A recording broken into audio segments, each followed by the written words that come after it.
Everyone, welcome to my channel. আশা করি তোমরা সবাই খুব ভালো আছো। আমিও ভালো আছি। আজ 27শে ডিসেম্বর, এখন বাজে 12টা 35। আজ আমি বাড়ি যাব। বাবা ডাকলো, কিছু একটা দরকারি কাজ আছে, অফিসিয়ালি কাজ আছে, তো আমার সাইন লাগবে, সেই জন্যই আমি বাড়ি যাব। ব্যাগপত্র রেডি করে নিয়েছি, বিছান তুলে দিয়েছি।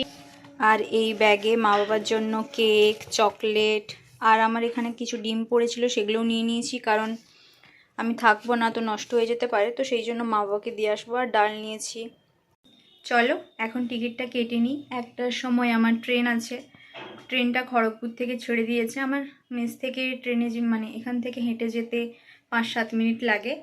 তো অনলাইনে টিকিটটা কেটে তারপর চারদিক জানলা দরজা ভালো করে লাগিয়ে, চাবি লাগিয়ে, ঠাকুর প্রণাম করে মেস থেকে বেরোবো। চলো বাড়ি গিয়ে কি হয় কি না হয় সব তোমাদের সাথে শেয়ার করব। মা কী রান্না করেছে সেটাও শেয়ার করব। আমি সকাল থেকে কফি আর 4 পিস বিস্কুট খেয়ে আছি। চলো এখন বেরোই। চলো আজকের ব্লগটা দেখতে থাকো। আশা করি আজকের ব্লগটা তোমাদের খুব খুব ভালো লাগবে। চলো ব্লগটা শেষ পর্যন্ত দেখতে থাকো। আইলে প্রচুর রোদ। মেস থেকে বেরিয়ে রেল লাইন ধরে স্টেশনের দিকে যাচ্ছি। প্রচণ্ড রোদ, তাকাতে পারছি না, তাই চারদিকে এমন ওড়না ঘিরে নিয়েছি।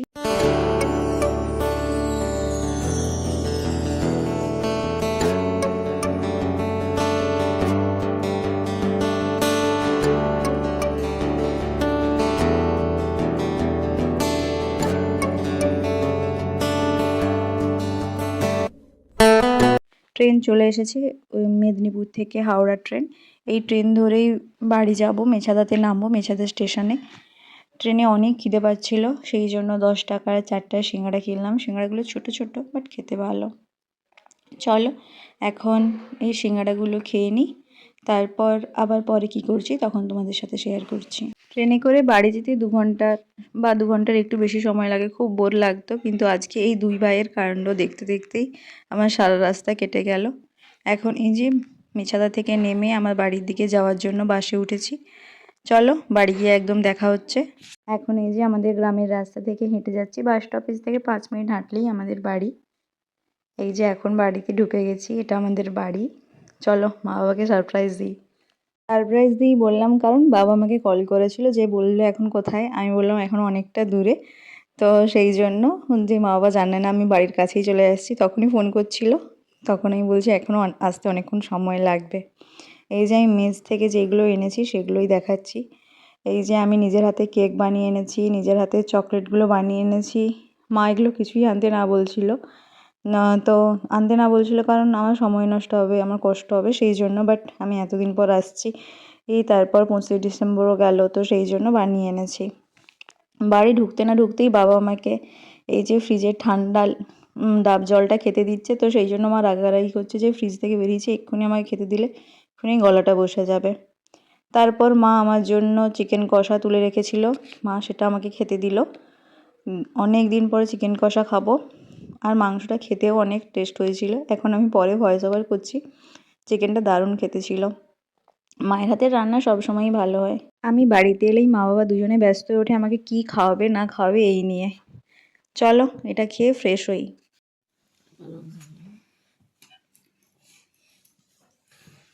পালং শাক সিম টিম কিছু দিইনি, লৌটি যাবে যে অবস্থা। করো করো।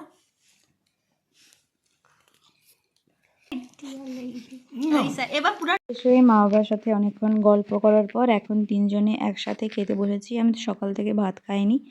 আজকে মা মেনুতে রেখেছে ভাত, পালং শাকের তরকারি, শিম ভাজা আর দেশি মুরগির ঝোল। আমার তো পালং শাকের তরকারি খেতে খুব ভালো লাগে, আমি অনেকটাই পালং শাকের তরকারি খেয়েছি, ভাতটা কম খেয়েছি। Birthday to you, happy birthday to you. মা হাততালি মারো। Happy birthday dear papa, happy birthday to you. মা হাততালি মারো।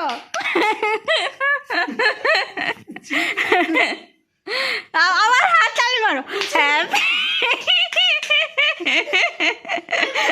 হ্যাপি বার্থডে মামাবাড়ির দিদা এই ক্রিসমাস কেকটা দিয়েছিল, আর সেটা বাবাই কেটে কেটে আমাদের দেবে বলে বাবা কাটছিল ওটা, আর আমি সেই জন্য বাবার সাথে ইয়ার্কি করে এমন হ্যাপি বার্থডে সং গাইছিলাম।